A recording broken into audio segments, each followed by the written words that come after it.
Welcome to Around the Table with the AOTR. I am here again with my lovely co founders, Beverly and Kindra. And tonight we have a special little episode because August the 12th made 6 months since we launched Authors of the Resistance. And I'm really proud of that. And I think that they are too. So we wanted to talk to you guys about why we decided to do this, a little bit about our author careers, and just our journey with the last 6 months and the AOTR. So to kick that off, how about we go to you, Kendra, and you let us know what you have to say? Oh gosh. I mean, as far as writing career goes, it kind of goes hand in hand with, so many of the reasons why we founded AOTR to begin with. I write a lot of dystopian fiction centered around a lot of political unrest, whether it be misogyny, corporate issues, basically anything that you can be discriminated against. That's what I write about in dystopian futures. And it's a lot of the same stuff going on now. And it just kind of really, we all decided to come together and do this. It's just kind of really called to me because those are already issues that have been deep in my heart from day one. Um, well, since before AOTR, and it's something that I've always put a focus on very heavily in any of my work, regardless whether it's my dystopian work, my horror work, my anything. These issues have always been front and center. So Okay. why Is wouldn't I? is there a specific title or a recent release that you would like to promote to the audience right now and talk about that might correlate here?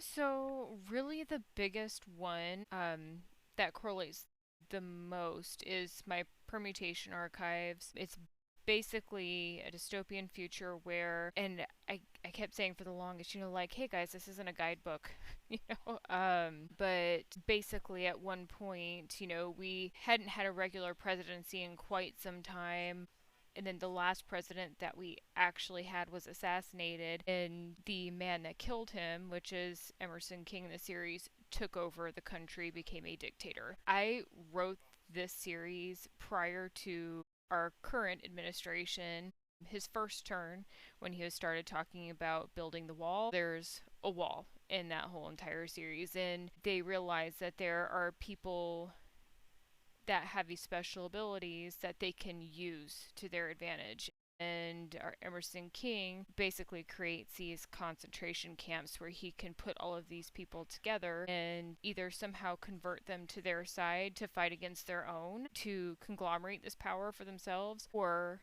he can take it for himself. So not only can he completely rule the United States and have everyone under his thumb in fear, or the entire world. The world is definitely what he was attempting to do. And there's an offshoot of that as well. There's the John Baker series as well. That's an offshoot of that. They kind of run together, and at some point, these characters come together to defeat and take down Emerson King's oligarchy. Oh, that sounds really interesting, Kendra. And this is kind of a side note, and I'm going to do a shameless plug for her.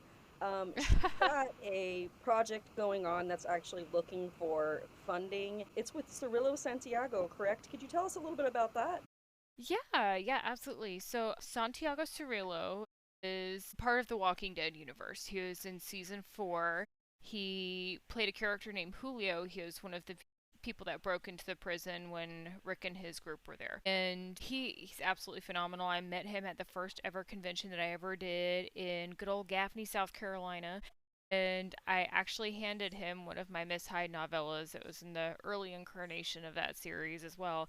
And he came to me after that, messaged me directly, and said, hey, I actually have this zombie series that I wrote a script for, and I would really love to work with you and turn this into a massive novelization with a series. And that's where Zombified came from. And so now we have Back from the Dead. That is being funded on GoFundMe right now. We actually start shooting in November. It's Santiago, myself, and Rick Prince from Sci-Fi's Face Off. The Wow, that is so yeah, cool. yeah. And so we've got a lot of amazing folks that are signed on to do this. I can't talk much about it Right. because we're still in process of everything, but it is being funded on GoFundMe if anybody wants to go contribute, and it would mean the world to us. But we start filming in November in Tennessee, and I am so ready. I'm ready for this thing to be out. I wish you nothing but the best. I would love to see one of the three of us reach that level of success and just continue to push forward. And I think that there's nobody more deserving than you, Kendra. So I really hope that that works out for you guys. I've been watching and it looks Thanks. really cool. So yeah, I'm so happy to have someone with such a broad range of great creative spark, and you definitely have that, who has been gung ho and here since the beginning of the AOTR, willing to give your time because you care. And you guys go look up Kendra's work, support her. We really are here to be a community where we help each other reach the stars. There's no competition. This is about, and this is for any author listening to, if you want to be a part of something and you want that kind of support and community, that's what we're looking for. And we know that we're, in a time where we're under authoritarianism that's crazy. That is the reason why we're reaching out, trying to build this community. That was the purpose of why we did this, because people like us, as clearly as can be seen from what Kendra shared about her story and her writing, you know, creative pot, we are seeing patterns, and we've been seeing them for a long time. So we are taking what we know from our education along with our creative spark and what's actually happening, and we're inviting people to come into a community where we can actually make active change, whether if it's in just little ways by being there together and knowing that we're not alone, or even bigger things that we have done. That said, let's go ahead and turn it over to Bev. And Bev, the same thing that I asked Kendra, what is your work about and your focus, and what drew you to be a part of this? Well, I'll start with, I think the order of operations will be what my work is about, because that leads into why I joined AOTR. So I write basically mostly dark romance in the gay romance arena, and I focus on non-binary characters. Okay. So I aim at the MM market just because there isn't a non-binary market. So I gotta use what I got. So I basically write stories that have romance in them. They're not only romance. So a lot of my stories, you could remove all the romantic elements and you could still read the story. Okay. I'm very plot driven. I have this one series called Change of Fate, and it's made up of several trilogies, and it has political intrigue and this main bad guy that they have to work together and kind of figure out who he is and what he's doing and why. And over these trilogies, it starts to get solved very slowly. And it's got a lot of very small threads that run through them. So I like that whole idea of the overarching plot where everything feeds into it. And so, of course, with me writing queer stories, that led to my interest in AOTR because, of course, a lot of queer authors and queer stories are kind of on the chopping block, because we get, in my book's case, they are for adults and they do have sexual situations. But in the case of a lot of queer authors, they're getting labeled under that label as well, just for having queer characters. And, there's a lot, and that whole idea that anything that's queer or LGBT is automatically sexual and automatically inappropriate. And that's just a ridiculous concept. But with the current administration, just pushes forward the idea that, a lot of stereotypes, a lot of, assumptions made about different types of queer people. I try to put these transgender and non-binary people in my stories and showing how these people can also be the hero. These people can also, go through something and recover from it. And with my counseling background, a lot of it has to do with trauma and recovery. And that's kind of where I land in the dark category, but it's always about the recovery and people overcoming and becoming stronger in the end. And I just liked seeing people that identified with the same thing that I did. All the hate that's going towards trans and non-binary people catch it as well is, sometimes it's nice to see yourself. And Right. I'd never seen anybody that did non-binary characters. So So I started doing gender fluid and bigender and various incarnations of different characters. And I thought, this is really cool that I can write characters like myself. So, and, just the current politics pulled me in because just by virtue of writing the material that I write, not only is it considered inappropriate because of the sexual nature of it, but also just for being a queer story. So there's a lot with the politics that tie into it, and I just felt like I've got to do something. I can't just sit here and keep writing and not do something to try to help people know what's going on and to see that other people are still out there, still doing what they love, even though there's all these people that are coming in and attacking us. And do you have any new projects or anything like, I know you're trying to launch a podcast. Do you want to talk about that?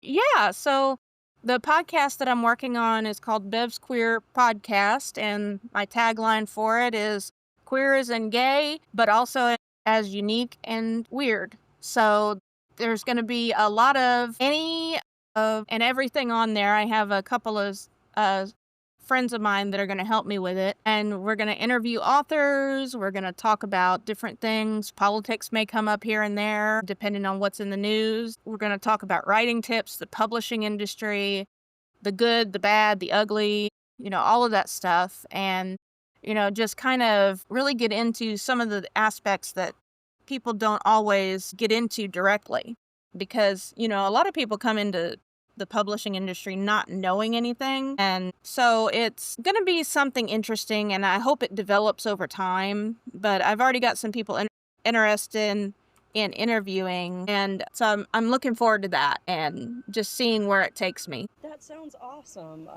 Love it. Yeah. Okay, so books-wise, is there anything that you want to plug in here for us real quickly? Sure. Well, like I mentioned, that Chains of Fate series, the series starts out with a trilogy, and I'm working on the last book of the trilogy, which is going to release later this year.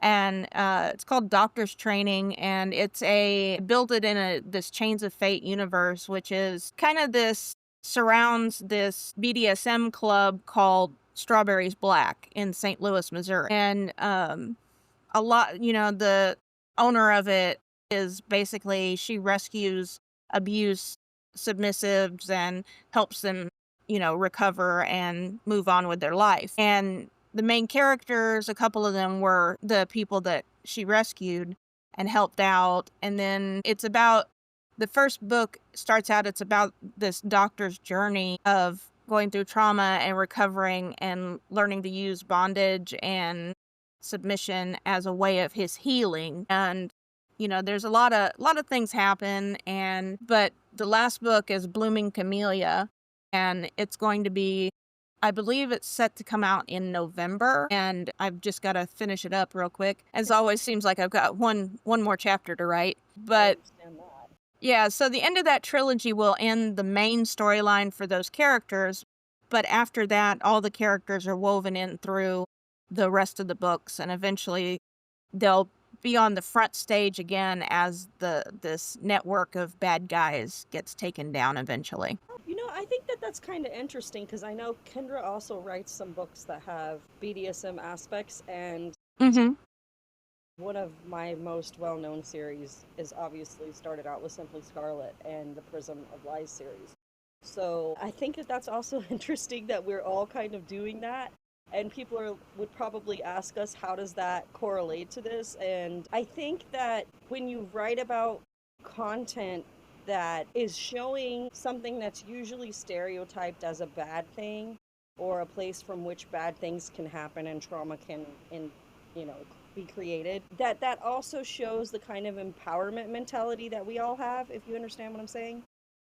Yep. Because it takes a lot of gall to be able to write about those topics and to not be afraid to talk about them and to share with people through experiences how you retake control and autonomy over your life and actually can be empowered through that agency being reclaimed, and how important it is to see stories where we can look at these things and not necessarily just immediately judge the characters as being bad, but see them as real people and understand that even their dilemmas, if they're not quite the same as ours, there are things about them that can inspire us to make better choices in life. So I kind of feel like that plays a role in why we decided to do this too. I would Yeah. agree. Yeah. So Definitely. my next set of questions is basically what has been the most rewarding thing about being a part of Authors of the Resistance for you, Kendra? Oh, goodness. For me, I mean, bringing awareness to these issues has always been really important, which is why they're a recurring theme, in pretty much everything that I do, even the spicy one.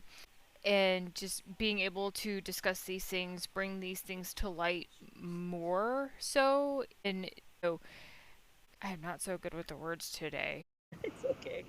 but talk to people all day and sometimes it just gets really hard to put them out. But no, just making sure that those issues are discussed, brought to light, gives you a sense of purpose there. And for me, that has been the most rewarding thing, is feeling like, other than my writing and obviously my son, that I have more purpose for those around me and for those that feel the same way I do about these topics. So that's been it for me. And would you say that you felt less anxious or stressed because you have other people you could talk to about these things? It definitely does help. I mean, my stress levels, these days are pretty much skyrocketed, but coming here and talking to you guys, like even having some others in my life that, feel the same way, having other people to talk to and vent with definitely is a massive help. It's like my version of therapy.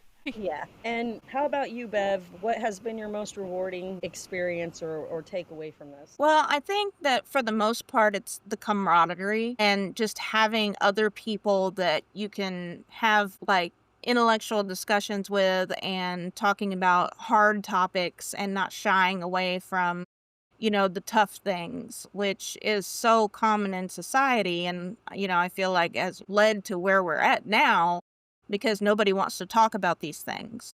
Right. And, bringing them to light and pointing out the issues that are present, it's kind of, it's like shining a light on a shadow. When you put enough light on it, it's gone. And, I think that's really this, if you shine enough light on some of these problems, then they're going to be eliminated. And, just that whole idea has always stuck with me. And, just giving an opinion and having a discussion and kind of getting it out there, so it's not rolling around your head, and I think can be helpful and therapeutic from my counseling side, you know. Yeah. So, doing these kind of things and sharing and talking about how things can be improved, because really, if you're not careful, you get so bogged down in the negative side of everything and how everything's going wrong and how horrible some of this stuff is. But if you can hold on to hope and, having other people that think the same way is part of the things that call that hope to the surface. Right. And that Yeah. really is one of the main things I feel like was why I wanted to do AOTR myself. Was I've been working in advocacy and activism and doing different things in different places, but a lot of times I felt like I was just screaming into a void, that nobody was listening, or that I was only catching, the echo chambers of the hateful. And I really needed to find more people that I could talk to that could actually relate. And I feel like there's not enough authors who really come together to do this. Even though many will make statements or post things, and you can tell from what they're posting that they're leaning towards, they agree that, Project 2025 is a bad thing, but they won't come out and vocally, condemn it or anything like that. And yet here I was going, what is going on? Somebody needs to be condemning these bad things before it goes crazy and we end up having, Colbert taken off the air. Mm-hmm. So now that we are past that stage, though, I guess our next phase questions would be, what are you guys excited about coming next? And also, we're going to talk a little bit about the police force presence in DC and the crackdown on the homelessness. And I basically just want to ask you guys what you think about that. So that's my next two set of questions to you, Kendra. Okay, so as far as what I'm excited about next, so one, the continuation of AOTR for sure. I am very excited to see exactly where this takes us. I just had the next Miss Hyde collection um, released not too long ago. I'm printing an ebook. The audio book is being recorded as we speak by Mel Heflin, who was actually a narrator on, oh goodness, which one was it? It's like one of the Left 4 Dead, I think, animated movies. So like she's been doing this series for me, and she's really awesome. I love her, so I'm really excited about that. And then I've got all kinds of other stuff going, but we don't have time to talk about all that for sure. And then, so police presence in DC and this crackdown on homelessness. I saw all of that and just, I felt like my heart is so heavy. My family doesn't, we don't really have like a history of like homelessness or anything, but you know, a lot of things that drive homelessness, like addiction and stuff like that. We have a long, very long drawn out family history with that. And so just hearing just basically that they're criminalizing people that are homeless that are already dealing with these different situations that already make life hard enough, and on top of that they don't have anywhere to live and they're on the streets, um, and making it criminal, that just, it sits really heavy on me. I'm not even sure what else to say about it at this point other than that, because it's been, first when they said it and then like now when it's, they've actually got more of that police presence there. And I think I saw something before we actually came on that had said that they were actually sending out more presence to other cities throughout the US. They're talking about it, yes. They're trying to use Yeah. DC as the model. And I think that this is important because the last topic that you, Bev, and I talked about, we were talking about if they were going to do this institutionalization and the rise of, housing people in asylums again. It's only been 2 weeks since we did that, and here we are, we're seeing that. And Biondi said that if people don't move to the tent city, that they're going to find them and arrest them, which is exactly how they do the prison pipeline and have free slaves. So it's very concerning. But Bev, what do you have to say about those things?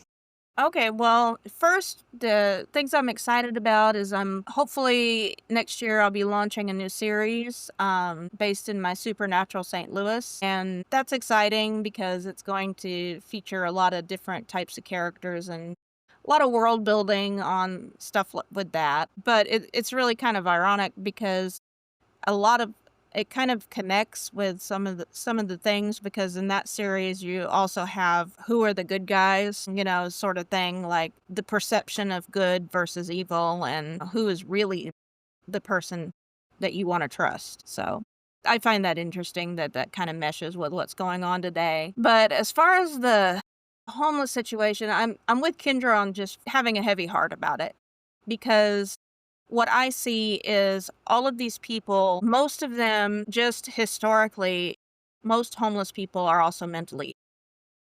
And a huge portion of the people that I work with every day used to be homeless. So in a way, they're better off than they used to be, but they are incarcerated. So, and it's like if maybe these people would have never had the problems that they do or committed whatever crime they did if they had had proper intervention earlier.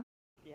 And that's what I'm seeing with this, is they're just criminalizing these people, and they're going to be putting mentally ill people in general populations and with no consideration for what their needs are. And that just is devastating to somebody. I mean, if you have somebody with, severe psychotic symptoms, you put them in a general population where, you're this person is just targeted by other people because they become the easiest target in the room.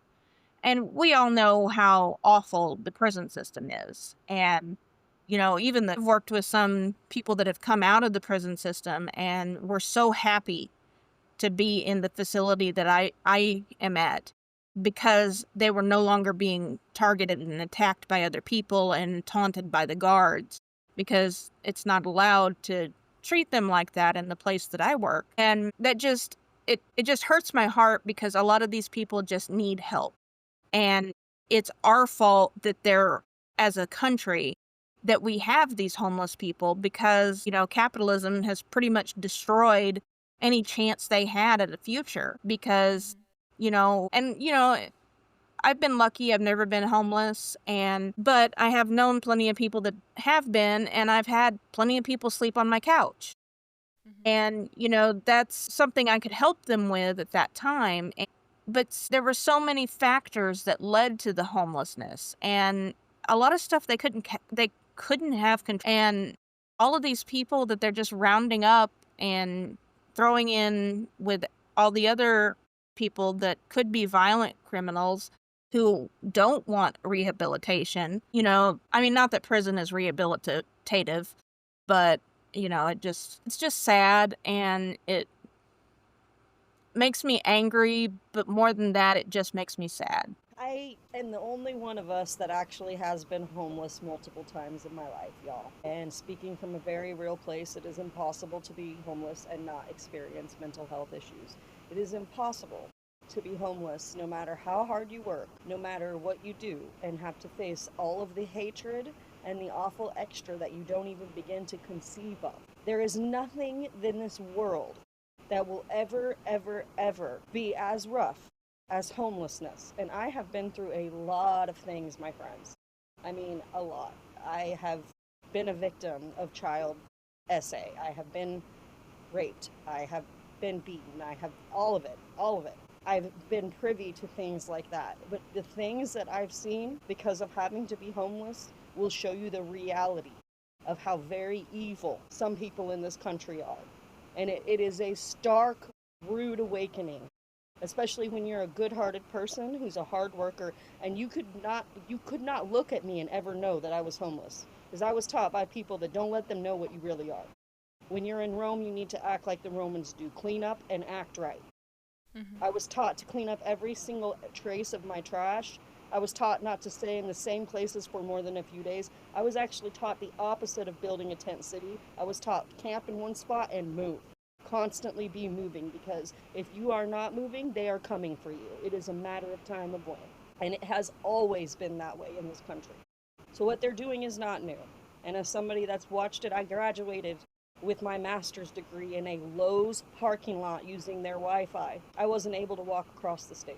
But that's how driven I was. And there are countless people, there's even the story of Homeless to Harvard, that are brilliant, hardworking, good people, and they are not criminals, and they are not on drugs. But even those people who are on drugs, or who might have committed a petty crime, are not throwaways. They deserve intervention, and they deserve a chance to have a different life. They deserve a chance of what the Constitution outlined for them to be able to pursue their life, their liberty, and their pursuit of happiness. And that is part of the reason why I am here with the AOTR, and I'm really glad that I have people like Bev and Kindra that even though they haven't experienced this, they didn't need to. All they had to do was hear the kind of stories that I've just told you and go, oh my God, why is that happening on American streets? And that is what we have for you guys tonight. Please stay tuned for our next episode dropping in 2 weeks, and we'll be happy to tell you more about our projects. We are working on a trilogy that's going to be a special piece from the authors of the Resistance, and that is called The Sundered Nation.